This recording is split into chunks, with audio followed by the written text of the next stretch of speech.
Phone tapping కేసులో దర్యాప్తు ముమ్మరంగా కొనసాగుతోంది. టాస్క్ ఫోర్స్ మాజీ డీఎస్పీ రాధాకిషన్ రిమాండ్ రిపోర్టులో సంచలన విషయాలు వెలుగులోకి వచ్చాయి. గత ప్రభుత్వ పెద్దల ఆదేశాలతోనే ఫోన్ ట్యాపింగ్ చేసినట్లు రాధాకిషన్ వెల్లడించారు. ఇటు తిరుపతన్న భుజంగరావులను 4వ రోజు ప్రశ్నించింది స్పెషల్ టీం. రేపటితో వీరిద్దరి కస్టడీ ముగియనుంది. ఇటు ఎస్ఐబీ మాజీ చీఫ్ ప్రభాకర్ రావు విచారణ కేసులో కీలకంగా మారనుంది.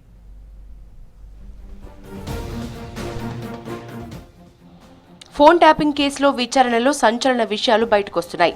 రిమాండ్ రిపోర్టులో విస్తుపోయే నిజాలు చెప్పారు టాస్క్ ఫోర్స్ మాజీ డీఎస్పీ రాధాకిషన్ రావు. బీఆర్ఎస్ సుప్రీం చెప్తేనే నేతల ఫోన్లు ట్యాపింగ్ చేసినట్లు తెలిపాడు. ఎన్నికల్లో విపక్ష లీడర్స్ ని టార్గెట్ చేసినట్లు వివరించారు. ప్రత్యర్థుల ఫోన్ ట్యాపింగ్ కోసమే స్పెషల్ టీంలు ఏర్పాటు చేశామన్నాడు రాధాకిషన్ రావు.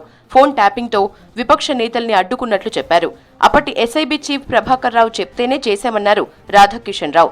దుబ్బాక మునుగోడు బై ఎలక్షన్స్ లో డబ్బు సప్లై చేసినట్లు తెలిపాడు. ఎన్నికల సమయంలో పోలీసు వాహనాల్లోనే బీఆర్ఎస్ డబ్బులు తరలించామన్నాడు. ఫోన్ ట్యాపింగ్ కేసులో A4 నిందితుడిగా ఉన్నాడు రాధాకిషన్ రావు.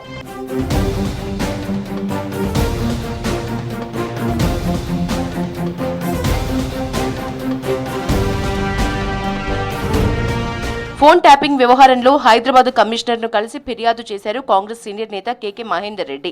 బషీర్బాగ్ లోని ఓల్డ్ సిపి ఆఫీసులో సిపిని కలిసి ఆధారాలు సమర్పించారు. సిరిసిల్లలో వార్ రూమ్ ఏర్పాటు చేసి ఫోన్లు ట్యాప్ చేశారని కేకే మహేందర్ రెడ్డి ఆరోపించారు. సిరిసిల్ల వార్ రూమ్ ఏర్పాటు వెనుక కేసీఆర్, కేటీఆర్ హస్తం ఉందన్నారు. తన ఫోన్తో పాటు మిగతా పార్టీ నేతల ఫోన్లు ట్యాప్ చేశారన్నారు. ఫోన్ ట్యాపింగ్ కు పాల్పడిన వారిపై కఠిన చర్యలు తీసుకోవాలన్నారు కేకే మహేందర్ రెడ్డి.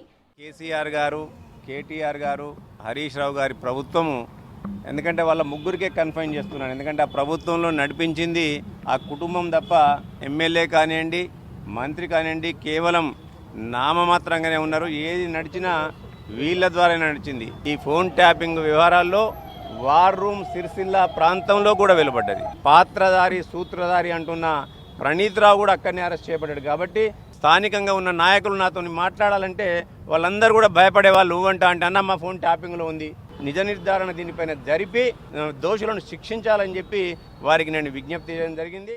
ఫోన్ ట్యాపింగ్ కేసులో బంజారాహిల్స్ పోలీసులు కీలక దర్యాప్తు చేస్తున్నారు. నిందితులు భుజంగరావు, తిరుపతనల్ని విచారిస్తున్నారు. రాధాకిషన్ ఇచ్చిన సమాచారంతో కీలక విషయాలు రాబడుతున్నారు స్పెషల్ టీం సభ్యులు. 4వ రోజు బంజారాహిల్స్ పిఎస్ లో ఇద్దరిని ప్రశ్నించారు. మంగళవారంతో తిరుపతన్న, భుజంగరావుల కస్టడీ ముగియనుంది. దీంతో ఇద్దరిని కోర్టులో ప్రొడ్యూస్ చేయనున్నారు.